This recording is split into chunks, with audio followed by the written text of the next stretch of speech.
अस्सलाम वालेकुम नाज़रीन। मैं आपकी होस्ट शुगुफ्ता लोधी एक मरतबा फिर आपकी खिदमत में हाजिर हूँ। आज हमारे साथ, आप मेरे साथ देख रहे हैं स्क्रीन की दूसरी तरफ के एक बहुत ही फैमिलियर सा फेस, एक बहुत ही ऐसी शख्सियत जो कि महाराष्ट्र से हमने वो वहाँ से चले, वहाँ पैदा हुए, वहाँ पे उन्होंने ग्रेजुएशन की और एक छोटे से गांव से उन्होंने अपना जर्नी शुरू किया। और वो जर्नी कैसे शुरू किया ये हम उनके साथ बातचीत करके देखते हैं। लेकिन आपने बॉलीवुड की बहुत सारी फिल्मों में हमारे इस मेहमान फनकार और अदाकार और सोलिसिटर को देखा है, और यकीनन आपको फेस भी बहुत फैमिलियर लग रहा होगा। जनाब साजिद शेख साहब। जी sir, thank you so much. Welcome to the show, welcome to the गिनी चैनल। और बहुत मेहरबानी कि आप आए। बहुत शुक्रिया मुझे इनवाइट करने के लिए। आपकी मेहरबानी।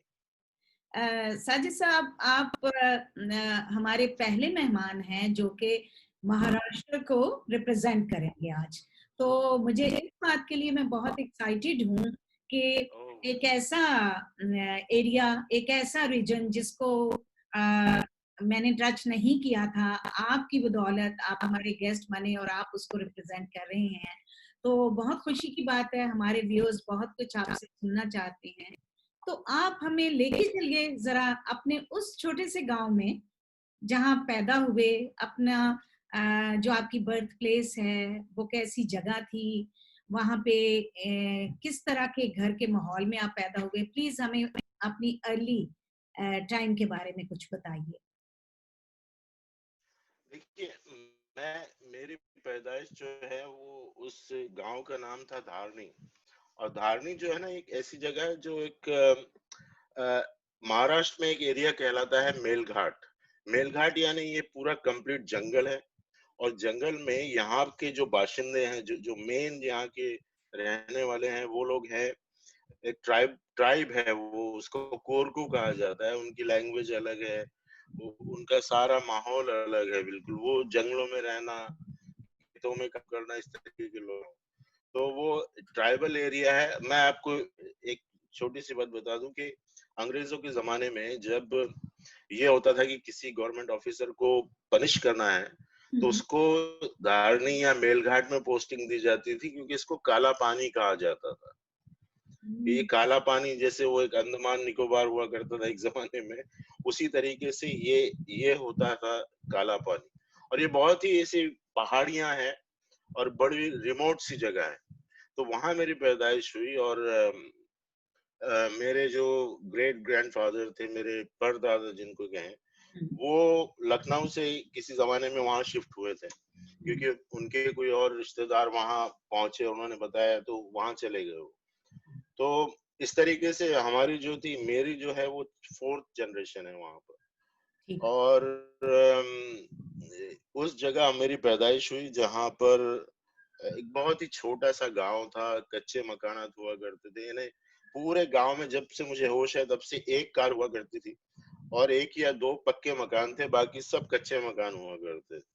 तो उस तरीके के माहौल में मेरी परवरिश भी हुई। और दूसरी बात, मैंने वहां से हायर सेकेंडरी किया। उसके बाद में क्योंकि वो ट्राइबल एरिया था, गवर्नमेंट ने स्पेशली वहां पे एक कॉलेज की परमिशन दी, तो वहाँ कॉलेज शुरू हुआ। और मैं उसमें यानी कि थर्ड ईयर, जब कॉलेज शुरू होने के तीसरे साल में मैं उस कॉलेज में दाखिल हुआ था। तो मेरा ग्रेजुएशन भी वहीं से हुआ, कॉमर्स में। अच्छा, वहां से आपने, इसका मतलब है लैंग्वेज उधर मराठी थी। जाहिर है महाराष्ट्र की लैंग्वेज तो मराठी है ना, तो आप। मैं आपको बताऊं, जी जी देखिए, लैंग्वेज का बड़ा प्रॉब्लम है हमारे यहाँ पर। वो ऐसे है कि जो लोकल लैंग्वेज है वो तो कोरकू लैंग्वेज है, वो टोटली डिफरेंट लैंग्वेज है। जो रहने वाले जो नॉन कोरकू जो लोग थे, वो हिंदी ज्यादा बोलते थे। वो इसलिए कि हम लोग मध्य प्रदेश की बॉर्डर पे होते थे। बुरहानपुर, वहां से मध्य प्रदेश का सबसे नजदीकी शहर था बुरहानपुर। वो शहर है जहाँ पे शाहजहां ने मुमताज का एक्चुअली बुरहानपुर में हुआ था, और जिस वक्त ताजमहल की तामीर हो रही थी उसको वहीं रखा गया था, उस वक्त उनकी कब्र वहीं थी, और ताजमहल कंप्लीट हुआ फिर उनको वहां शिफ्ट किया गया। तो हिंदी का यूज था, और चूंकि हम महाराष्ट्र थे इसलिए एजुकेशन सारे मीडियम से होता था, एजुकेशन सारा मराठी में होता था हम लोग। तो ये बड़ा मिक्स था हमारा लैंग्वेज का मामला, इसलिए मेरी उर्दू आपको बहुत अच्छी नहीं समझ में आएगी। तो, नहीं, मुझे समझ आ रही है, मुझे बिकॉज इट्स ऑल मतलब मेरी उर्दू इतनी पॉश नहीं है, I mean I can understand, I can read write, लेकिन प्रैक्टिस में अच्छी नहीं। यू माइट सी मराठी हमको बोलनी पड़ती से लेके स्कूल में सारा कुछ मराठी में होता, ठीक पूरी ठीक, लैंग्वेज मराठी हो गई। Okay okay. लेकिन यही देखें, यही दिलचस्प बात है ना कि इस तरह से बहुत सारी चीजों के, जैसे I am very excited for today's show कि मैं एक ऐसी पर्सनालिटी से बात कर रही हूँ जिन जो कि महाराष्ट्र को की बातें करेंगे, जो मराठी के बारे में बताएंगे, हमें कितना कुछ सीखने को मिलेगा। तो इसके अलावा आप मुझे ये बताइए, वहां से जब आपने कर ली अपनी ग्रेजुएशन, तो फिर आपका सफर कहाँ पे शुरू हुआ, वहां से फिर आगे आप यहाँ आए? देखिए हुआ ऐसे कि यानी मैं काफी ब्राइट स्टूडेंट था, और मैं जब वहाँ पे 10th पास होने के बाद हमें चूज करना होता था कि हमको किस एरिया में जाना है, किस फैकल्टी में जाना है, साइंस में, कॉमर्स में, आर्ट्स में।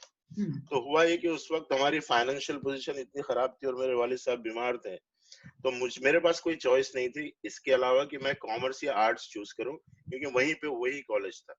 तो that was the reason, but मेरा रीजन आर्ट्स या कॉमर्स की तरफ इसलिए था कि मेरे वालिद साहब एक जमाने में वो वकील बनना चाहते थे, लॉयर बनना चाहते थे, और चूंकि वो 4 साल की उम्र से ऑर्फन थे, उनके वालिद वालिदा दोनों का इंतकाल जब उनकी उम्र 4 साल की थी उस वक्त हो चुका था।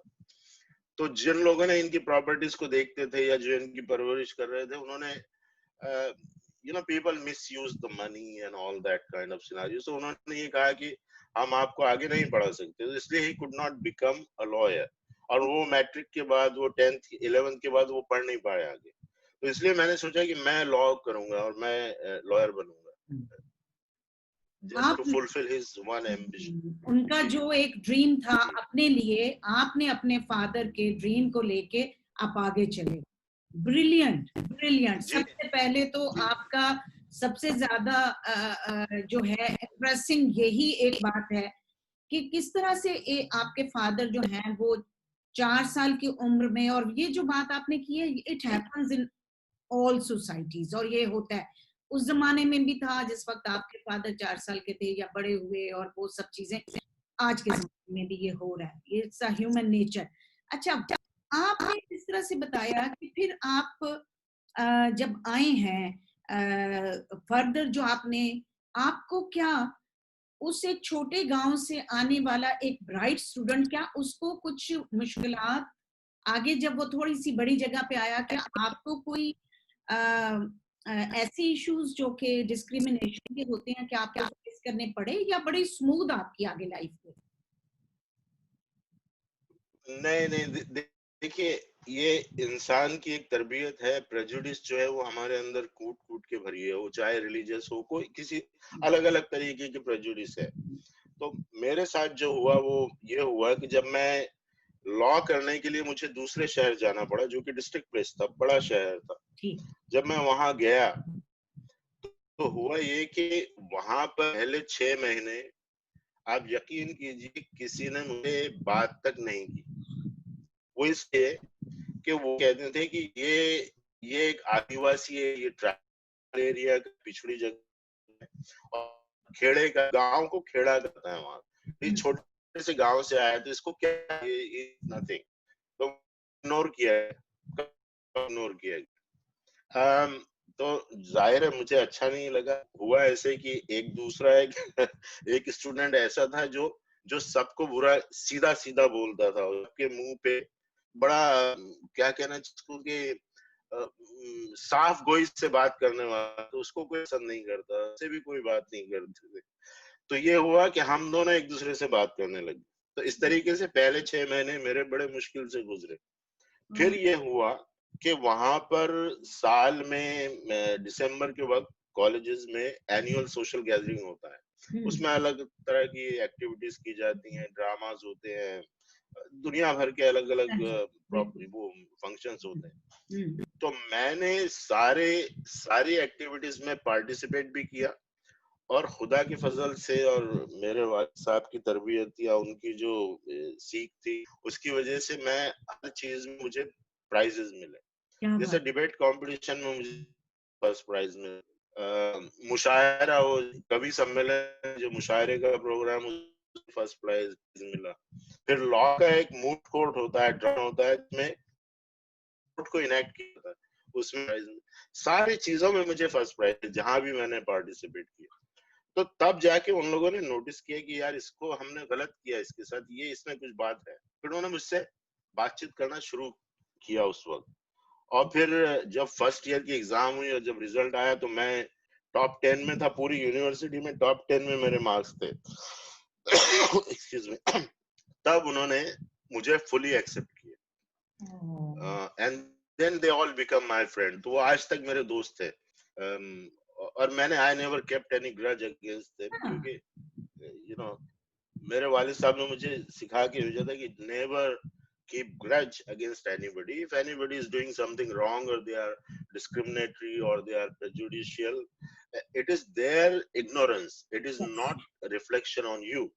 So try and educate them if you can. और उनके साथ आप अच्छा रिस्पॉन्स दें उनको, ताकि they will understand you. इस तरह से ऐसे हुआ वहाँ। हाँ जी, इस तरह से आपने अपने आप को मना लिया। अच्छा, ये बताइए कि ये आपको, मैं बहुत सारी बॉलीवुड मूवीज में अभी, जैसे हमने पहले स्लाइड शो भी चलाया आपके लिए, तो उसमें आपको फिर ये एक्टिंग का शौक जो है वो तभी का यूनिवर्सिटी से आपका स्टार्ट हुआ? किस तरह से आप एक्टिंग की तरफ भी आ गए? नहीं, ये एक्टिंग शौक मुझे धारनी, जो मेरा गांव है, वहाँ के कॉलेज में पहली दफा मैंने एक्टिंग की थी जब मेरी उम्र 16 या 17 साल की, 17 साल की। उस वक्त फर्स्ट टाइम एक्टिंग की थी। और एक्टिंग की वजह ऐसी थी, मैं बताऊं आपको, कि मेरे वालिद साहब को फिल्मों का बड़ा शौक था। वो इतना शौक था कि उन्होंने उस छोटे सी जगह पे एक सिनेमा बनाया और एक सिनेमा शुरू किया था। वो इसलिए उन्होंने शुरू किया था कि एक तो उनको शौक भी था, दूसरा जो वहाँ के जो आदिवासी लोग जिनको कहते हैं ट्राइबल जो थे, उन लोगों के पास एंटरटेनमेंट के नाम पे सिर्फ शराब पीना था, और कोई दूसरा एंटरटेनमेंट उनके पास था नहीं। तो उनको डिस्ट्रैक्ट करके शराब से दूर लाकर और उनको कोई एंटरटेनमेंट दिया जाए, इस बिना पर उन्होंने उस सिनेमा को शुरू किया था।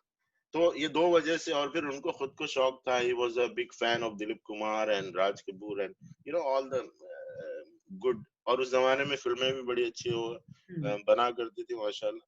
तो जब उस वजह से मुझे, और मैं क्योंकि सिनेमा हमारे घर में ही था, हम सिनेमा को ऑन करते थे, तो मुझे भी बड़ा शौक, क्योंकि उस जमाने में पता नहीं आपको कि छोटी सी जगहों पर सिनेमा जो होता था, that was the most glamorous thing to ever.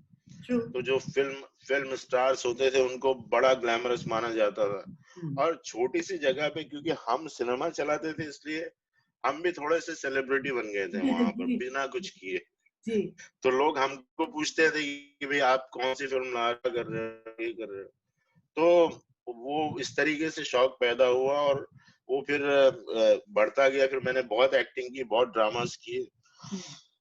Dramas मैंने डायरेक्ट भी किए कॉलेज के, यूनिवर्सिटी के वक्त में। उसके बाद भी एक्टिंग भी की। और फिर ये हुआ कि एक वक्त ऐसा आया कि मुझे, मेरे जहन में ये बात आई कि अगर मेरे गांव में, मेरे ही सिनेमा में, हमारे ही स्क्रीन पे कोई फिल्म चले और उस पे मैं 1 मिनट के लिए भी आता हूँ, 2 मिनट के लिए भी आता हूँ, तो दैट विल बी फैंटास्टिक। और मेरे वालिद साहब उस बात से बड़े खुश होंगे। ये सोच की वजह से फिर वो चूंकि मैं यहाँ आ चुका था उस वक्त, और यहाँ आने के बाद में मेरी पहचान बड़े बड़े अच्छे अच्छे लोगों से हुई, बड़े लोगों से हुई। फिर बॉलीवुड में मेरे कई फ्रेंड्स बन गए, जी, बहुत सारे दोस्त बन गए। जी, तो फिर उसी बिना पर ऐसे हुआ कि फिर मैंने शुरू में सबसे पहले एक फिल्म थी, हिंदी फिल्म में काम किया था। वो बड़ा 4-5 मिनट का रोल था, वो जी, जी, 5-6 मिनट का रोल। जी, उस फिल्म का नाम था लो मैं आ गया। वो मेरे एक फ्रेंड थे Mahesh Kothare, is a famous producer, director and actor in Marathi film industry. Hmm, उन्होंने पहली फिल्म हिंदी में बनाई।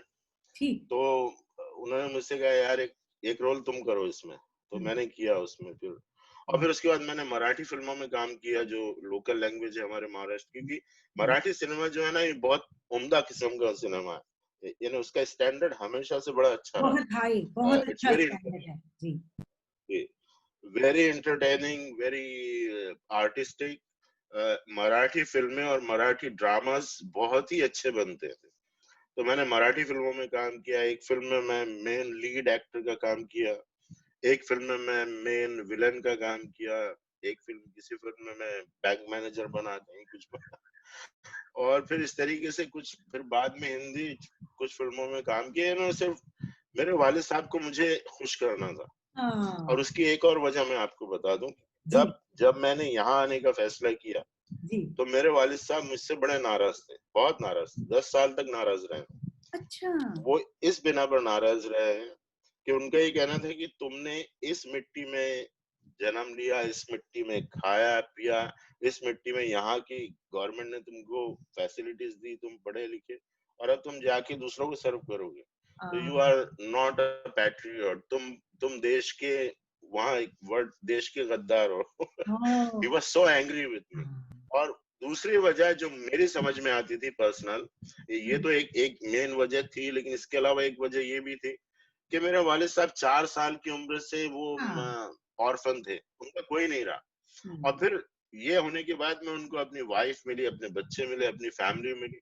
तो he wanted everybody to be close to him, close to him, because yes, बड़े मुश्किल, हाँ, ये बड़े मुश्किल से उनको ये हाँ, चीज मिली थी अपनी जिंदगी में। तो सही, इसको वो अपने से दूर नहीं देखना चाहते थे। फिर दूसरा एक और रीजन था कि उस जमाने में, चाहे पाकिस्तान से हो चाहे इंडिया से हो, आपको भी, आप भी शायद आपने सुना होगा या महसूस किया होगा कि एक बार जो इंग्लैंड आ जाते थे वो 5-5 साल, 7-7 साल, 10-10 साल वापस एग्जैक्टली, नहीं हाँ जाते, जी, सही या कह, जा नहीं पाते थे, हम्म, क्योंकि कई लोगों की मजबूरी की वजह से नहीं जा पाते थे, कई लोग कोई और वजह से नहीं जा पाते हो। तो हम्म, उनको ये लगा कि ये एक बार जाएगा तो ये अब उधर का हो जाएगा, उधर हमारा का, कुछ नहीं रहेगा इसका। हम्म, हाँ, तो इसलिए वो मुझसे नाराज थे, तो उनको खुश करने का एक ये तरीका था। लेकिन मैंने ये किया कि मैं जब से यहाँ शिफ्ट हुआ, हम्म, तो हर साल दिसंबर में मैं उनके पास जाता था, हर साल, बिना नागा की। देखिए, मैं मार्च 91 में यहाँ आया, ठीक, और मैं दिसंबर 1991 में उनसे मिलने गया वापस, हाँ, उसी साल 9 महीने में। और ठीक, उसके लिए मुझे यहाँ पे 3 जॉब करने पड़ते थे, 3 जॉब जी, करता था मैं। अच्छा, लेकिन आपने मुझे अपना आपने बात। साजिद साहब, जैसे आपने ये कैसे इतना बड़ा इनिशिएटिव आपने ले लिया कि जबकि आप बहुत अपने वालिद के ख्वाब लेके चलने वाला एक बेटा था, इतना क्लोज, इतना रिस्पेक्टफुल, इतना उनके मतलब एक बाप के ख्वाब को पूरा करने की ख्वाहिश और खुशी, ये एक डिफरेंट ही ऑरा है। I can understand that because मेरे अपने अंदर अपने फादर के लिए जो चीज है, मैं उनके ही ख्वाब को लेके ये चल रही हूँ, या उनके नाम को याद करने के लिए ये गिमी टीवी भी बनाया है। तो आपने फिर कैसे वो इनिशिएटिव लिया कि उधर से इंडिया से आप इंग्लैंड आ गए? क्या जहन में था आपके?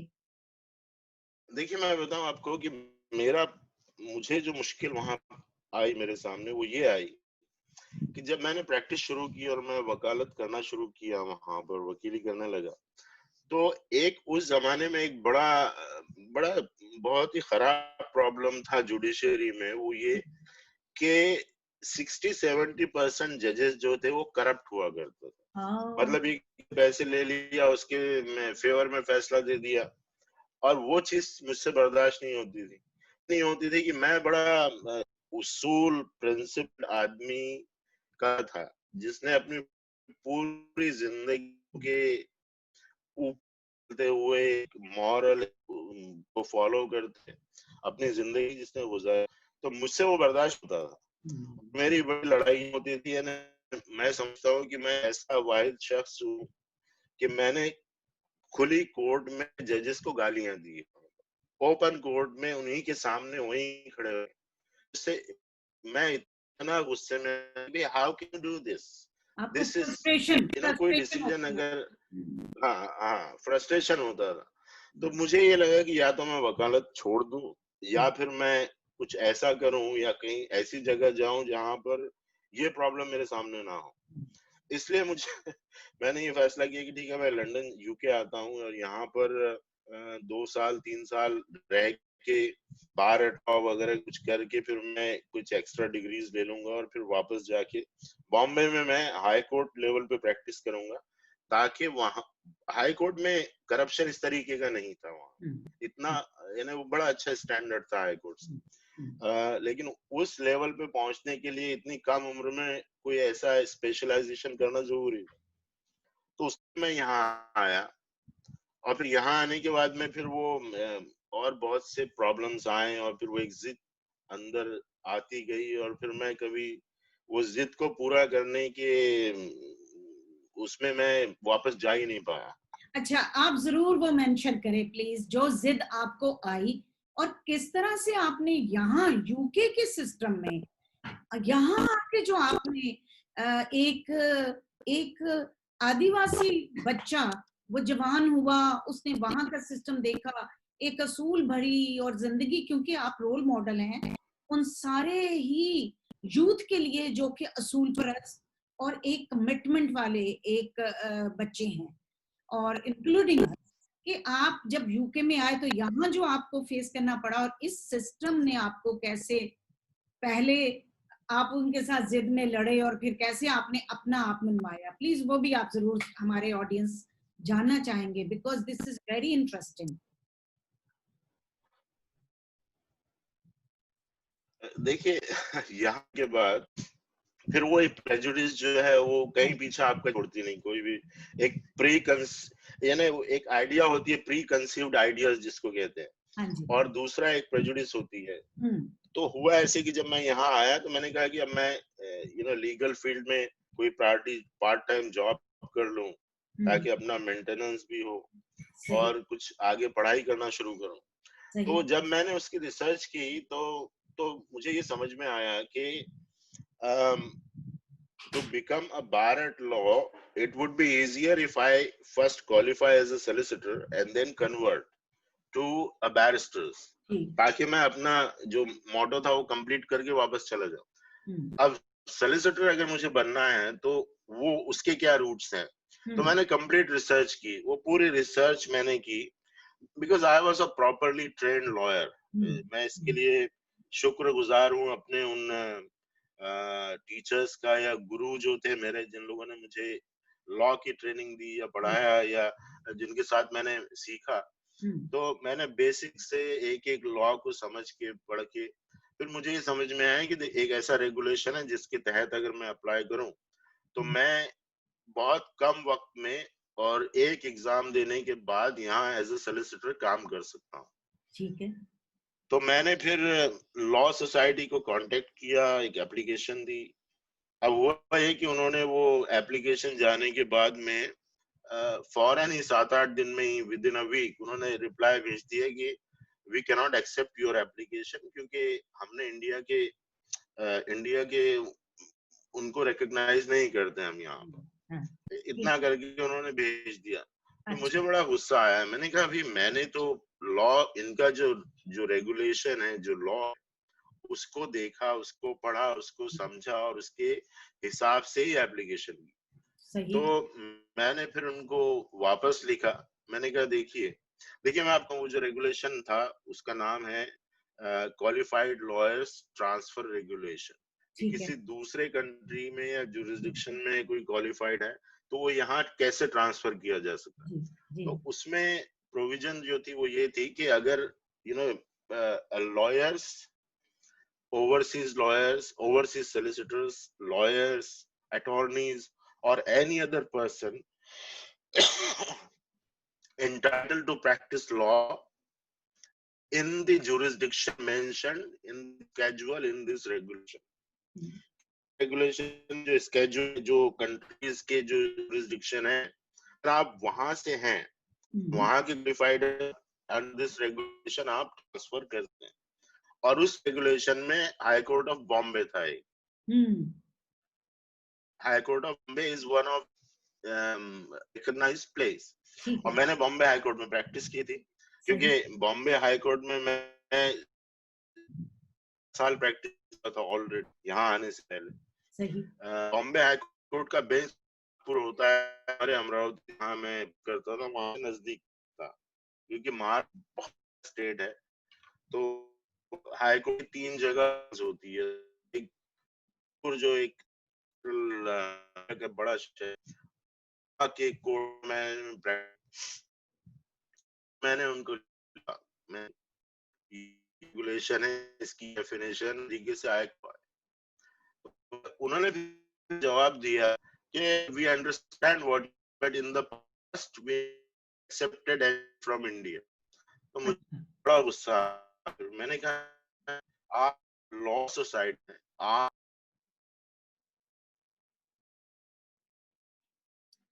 ख़वातीन हज़रात, हमारे साथ आज इंटरनेट जो है थोड़ा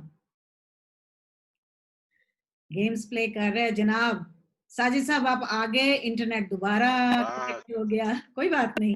ये आंख मचोली चलती है हमारे साथ। जी कैरी ऑन। जी सर। तो उन्होंने ये उनसे उनको लिखा लॉ सोसाइटी, देखिए आप लॉ का प्रोफेशन, आप पूरे प्रोफेशन को रेगुलेट करते हैं और आप एक लेमैन की तरह बात कर रहे हैं, एक अनाड़ी आदमी की तरह बात कर रहे हैं। लास्ट में ये नहीं किया इसलिए हम नहीं करेंगे। No no, I said it doesn't work like that, what your regulation says. और मैंने कहा आपके रेगुलेशन की हर चीज को मैं फुलफिल करता हूँ। तो उन्होंने कहा कि आप वहाँ एडवोकेट थे, यहाँ पर हमने लिखा है ओवरसीज सॉलिसिटर, एडवोकेट वर्ड नहीं। मैंने कहा फिर आप अनाड़ी जैसी बात कर रहे हैं। मैंने कहा आपकी डेफिनेशन, आपका प्रोविजन देखिए, उसमें ही लिखा हुआ है कि overseas solicitor means a solicitor, a legal agent, attorney और any other person entitled to practice law in this jurisdiction in this court। तो मैंने कहा एनी अदर पर्सन में आप मुझे ले लीजिए, आई एम एन एडवोकेट। और मैंने कहा एडवोकेट आपके सॉलिसिटर से ज्यादा क्वालिफाइड होता है, वो इसलिए कि सॉलिसिटर जो है वो हाई कोर्ट, सुप्रीम कोर्ट या हाउस ऑफ लॉर्ड्स में अपीयर नहीं हो सकता, क्राउन कोर्ट, काउंटी कोर्ट में अपीयर नहीं हो सकता। हम वहां पर हम क्लाइंट से भी मिलते हैं, क्लाइंट की इंस्ट्रक्शंस भी लेती हूँ, दिल्ली की सुप्रीम कोर्ट तक हम अपीयर हो सकते हैं। तो I am better than your solicitor here. तो फिर उन्होंने एक बात अच्छी मैं बता दूं लॉ सोसाइटी की, उन्होंने मेरा आर्ग्यूमेंट एक्सेप्ट किया और फिर उसके बाद उन्होंने तकरीबन 2 या 3 हजार लोगों को लिखा जिनको उन्होंने पास्ट में रिफ्यूज किया था। उनको लिखा है कि भाई ये साजिश शेख की केस में हमको ये रियलाइज हुआ कि we rejected your application by mistake. तो वो उन्होंने उन सबको इनवाइट किया कि आप दोबारा अप्लाई कीजिए। तो मुझे उस जमाने में कुछ 400 या 500 खत आए थे लोगों के थैंक यू बोलने के लिए। आप देखें बट आई एम साजिद साहब, आपने मतलब बहुत सारे और लोगों का भी एक अपना केस लड़ने के साथ आपने कितने और लोगों का भला हुआ। और ये भी credit goes to Law Society as well कि उन्होंने उस चीज को एक्सेप्ट किया। वरना आप देखें ना कि ये भी एक बहुत एक बात है एक्सेप्ट करने की भी। So where you stand now, आपका अगर हम सारा जर्नी देखें, हाउ यू फील नाउ? ना आई एम वेरी हैप्पी, क्योंकि मैंने बहुत काम किया है यहाँ पर। और जिस तरह की मेरी सोच या मेरी सीख मुझे दी गई थी, मैंने वकालत जो है वो पैसे के लिए कभी नहीं की। मेरी वकालत करने का यानी जो जो एम होता था वो ये कि कोई शख्स आपके पास आया है, उसको एक प्रॉब्लम है जिसकी वजह से वो बेहद तकलीफ में है, और आपको खुदा ने या खुदा के फजल से आपके पास ये एबिलिटी है कि आप उसका वो प्रॉब्लम जो है उसको आप दूर कर सकते हैं और उसको जिंदगी में एक खुशी महसूस करवा सकते हैं। तो उस बिना पर मैं प्रैक्टिस करता था। लेकिन खुदा के फजल से मैं आपको बताऊं कि अगर आप पैसे के पीछे ना दौड़े और सिर्फ किसी की मदद करने के हिसाब से अगर आप वकालत करते हैं, तो पैसे की कमी आपको कभी नहीं होगी। वो इसलिए कि ये एक ऐसा प्रोफेशन है कि इसमें आपका नाम जो है ना आगे चला जाता है। आपका एक हैप्पी क्लाइंट जो है, वो जिंदगी में आपको 66 नए क्लाइंट भिजवाता है, क्योंकि वो जितने लोगों को बोलेगा, this is the survey from the law society, कि one happy client will send you back 66 more clients. और फिर आप 66 को मल्टीप्लाई 66 से कीजिए, तो वो बढ़ते गया बढ़ते गया बढ़ते गया। और खुदा की फजल से मैंने अपनी खुद की फर्म, मैं 96 से अपनी फर्म चला रहा हूँ और अभी भी कर रहा हूँ। अब तो खैर my energy level is much down, लेकिन बहुत मेहनत की, बहुत काम किया, बहुत ज्यादा काम किया। आपका एनर्जी लेवल अभी भी बहुत है। मैं आपको सच्ची बात बताऊं, ऑनेस्टली, कि कितना आपने अभी जो आप बात कर रहे हैं, I I I totally understand, I do believe on this philosophy. क्योंकि ये जो है, ये जो आपने कहा है कि पैसे के पीछे, देखिए बहुत सारे हमारे लोग हैं, हमारे और बहुत सारी सोसाइटी में ओवरऑल इन द वर्ल्ड, लोग, एक चीज है कि आप सेल्फ इंटरेस्ट और अपने सेल्फ इंटरेस्ट और मटेरियल पॉइंट ऑफ व्यू के से या कॉर्पोरेट सेक्टर के हिसाब से उन चीजों को देखते हैं, कमर्शियल पॉइंट ऑफ व्यू से देखते हैं। कुछ लोग हैं जो किसी कॉज के साथ और सर्विस टू अदर्स के लिए, जैसे आपने कहा कि कोई एक बंदा आपके पास आता है, उसको कोई प्रॉब्लम होता है, आप उसका वो प्रॉब्लम सॉल्व करना चाहते हैं just to give the happiness, क्योंकि आपने, आपकी तरबियत, आपकी सोच, आपकी फिलॉसफी, आपके फादर का जो आपने वो देखा, वो सब चीजें आप अभी तक लेके जा रहे हैं और आपको खुदा ने नवाजा भी बहुत।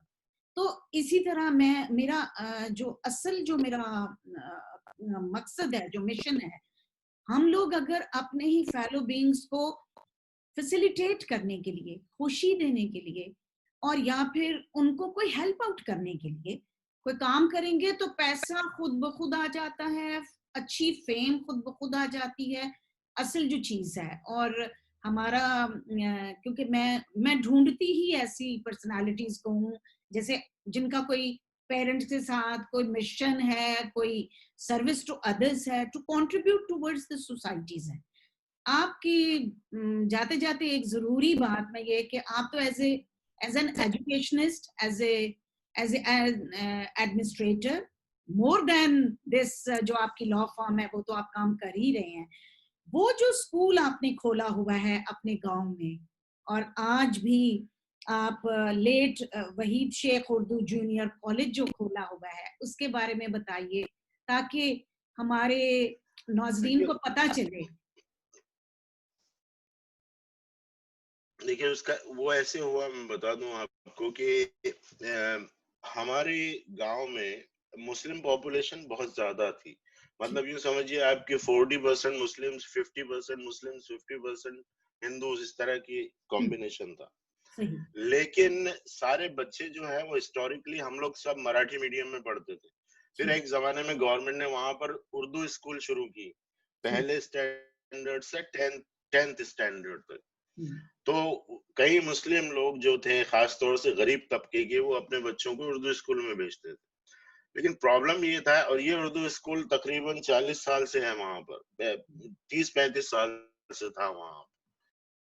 लेकिन 10th के बाद उनको आगे पढ़ना, उनको 11th-12th यानी जो ए लेवल जिसको हम यहाँ कहते हैं, GCSE के बाद आगे पढ़ना है, तो उनको उर्दू मीडियम लेना है। तो उर्दू मीडियम से उसके लिए या तो 100 माइल्स एक तरफ जाना पड़ेगा जहां पे आपको मिलेगा, या दूसरी तरफ 100 माइल्स। उसके पहले कहीं कोई उर्दू कॉलेजेस, जूनियर कॉलेजेस नहीं थे। तो जब मेरे वालिद साहब का इंतकाल हुआ और उसके बाद में फिर हम लोगों ने ऐसे डिसाइड किया कि भाई ये एक बहुत बड़ा प्रॉब्लम है, इसकी वजह से खास तौर से बच्चियों का बड़ा प्रॉब्लम था, लड़कियों को। वो ऐसा कि एक तो गरीब लोग हैं ये, वो अपने बच्चों को किसी दूसरी जगह भेजकर उसका खर्च वो लोग बर्दाश्त नहीं कर सकते। और खास तौर से लड़कियों को तो 17 की 15 16 की अगर एज की लड़कियां हैं तो वो चाहती नहीं थे कि वो किसी और जगह भेजे बच्ची को, क्योंकि किसके भरोसे भेजे, कहाँ भेजे। तो मुस्लिम बच्चे जो थे वो उसके आगे पढ़ नहीं पा रहे थे। तो फिर हमने ये कॉलेज शुरू किया, 2014 में शुरू किया, अपने वालिद साहब के नाम पे शुरू किया, और तब से इसको हमने self funded, it's totally self funded by me. हमने कहीं किसी से कोई पैसे नहीं लिए, कहीं और गवर्नमेंट से भी कोई ग्रांट हमने नहीं लिए, और हम बच्चों को पढ़ाते हैं। उनको पढ़ा ही नहीं रहे हैं, बल्कि इन्हें जो एकेडमिक एजुकेशन के अलावा हम उनको सही एजुकेशन देते हैं। मतलब कि भाई जिंदगी क्या है, आपकी जिंदगी का मकसद क्या है, मजहब क्या है, रिलीजन क्या है, और आपने किस तरह से बिहेव करना चाहिए। यानी हम बच्चों को एक अच्छा इंसान बनाने की कोशिश कर रहे हैं, जो कि मेरे वालिद साहब की सोच थी, जो उनका मोटो रहा जिंदगी में। लास्ट में मैं आपको ये बता दूं कि मेरे हीरो जो है वो मेरे वालिद साहब रहे हैं। He was such a wonderful and उनका इतना रिस्पेक्ट था उनका, कि मैं आपको बता दूं कि छोटा बड़ा कोई भी हो, वो पूरी दुनिया उनको भाईजान कहती थी। और ये बात उनकी ये बात फेमस थी कि इनके होंठों से, इनकी जुबान से निकले के लफ्ज जो है वो ऐसे समझिए कि स्टोन में लिखा है, क्योंकि ये इंसान कभी बात करता ही नहीं, और बहुत इंसाफ पसंद है, बहुत ही ज्यादा इंसाफ पसंद। मैं आपकी, जब मैं बचपन से लेके हर रोज शाम को 6 बजे से 8 बजे हमारे घर में कॉल करती थी कि कहीं भी कोई डिस्प्यूट हो, हमारे गांव में नहीं, गांव के अतराफ में, ये बहुत बड़ा एरिया है मेलघाट का, तो आजू बाजू के सारे गांव, छोटे मोटे, बहुत बड़ा एरिया है। कहीं कोई डिस्प्यूट हो, चाहे वो क्रिमिनल केस हो, चाहे वो मैट्रिमोनियल हो, चाहे वो प्रॉपर्टी डिस्प्यूट हो, लड़ाई झगड़े हो, कुछ भी हो, तो वो सारे जो केसेस है वो ना पुलिस स्टेशन में जाते थे, ना कोर्ट्स में जाते थे, वो हमारे वालिद साहब के पास आते थे। क्या बात, इस बिना पर कि ये जो फैसला करेंगे ये सही फैसला करेंगे। और लास्टली मैं आपको बता दूं कि जो मैं तो हर केस में मैं बैठ के सुनता था, एक कोर्ट में बैठ के, बड़ा अच्छा लगता था कि मेरे वालिद साहब जब सुनते थे और सुनते इस तरीके से उन लोगों से इंटरेक्ट करते थे, मुझे बड़ा मजा आता था उसमें। तो जब उनका फैसला होता था, तो वो फैसले के बाद में ये चीज मैं आपको बता दूं, बहुत आज तक मैं सरप्राइज हूं इससे, कि जो हारता था वो खुश होके जाता था जिसके खिलाफ फैसला दिया।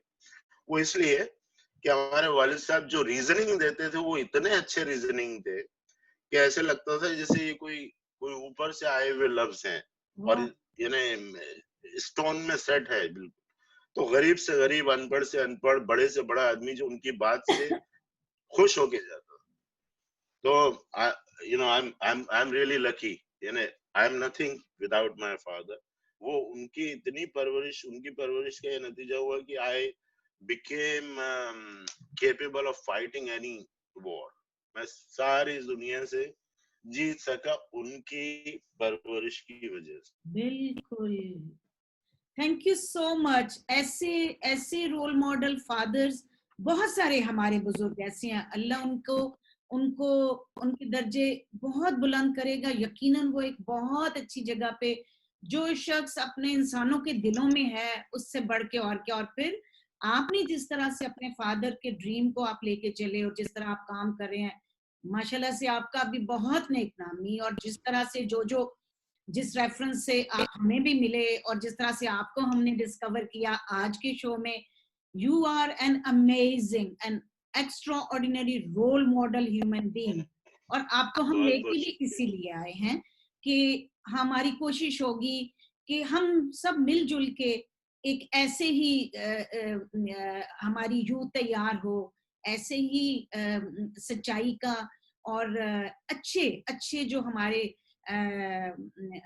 जो वैल्यू सिस्टम और जो अच्छे एथिक्स हैं उनके साथ इस दुनिया में हम जी सकें, ताकि हम कह सकें कि हम we are proud to be the son of my father, I am proud to be the daughter of my father. और ऐसे बहुत सारे और जो पेरेंट्स हैं, जो बच्चे हैं। Thank you so much Sajid ji, इतना अच्छा लगा आपसे बात करके। मैं बहुत बहुत बहुत बहुत शुक्रिया, आपने मुझे बुलाया, आपने मुझसे बातचीत की। और इसी नोट पे जो अभी आपने कहा, इस पे मैं एक दो लाइनें कह दूं कि श्योर। एक इंडिया में एक बहुत मशहूर पोएट, बड़ी फिल्मों में भी गाने वाने लिखे हैं, बड़े बहुत अच्छे थे। वो उन्होंने उनकी दो लाइनें बता दो कि इरशाद। वो कहते हैं कि मैं बनाना चाहता हूँ स्वर्ग धरती पर, स्वर्ग यानी जन्नत। जन्नत। मैं बनाना चाहता स्वर्ग धरती पर, आदमी जिसमें रहे बस आदमी बनकर, वाह। उस नगर की हर डगर तैयार करता हूँ, आदमी हूँ आदमी से प्यार करता हूँ। तो हाँ, ये अगर हमारा मोटो रहा तो इंशाल्लाह यहीं पे बहुत सुकून और फिर हम एक खुले दिल से और अपना सर ऊंचा करके खुदा के सामने जा सकेंगे बिल्कुल इंशाल्लाह। सही कह। बहुत बहुत शुक्रिया। थैंक बहुत यू शुक्रिया। So much, thank you so much, thank you. Thank you. बहुत बहुत खुदा हाफिज। खुदा खुदा हाफिज। हाफिज।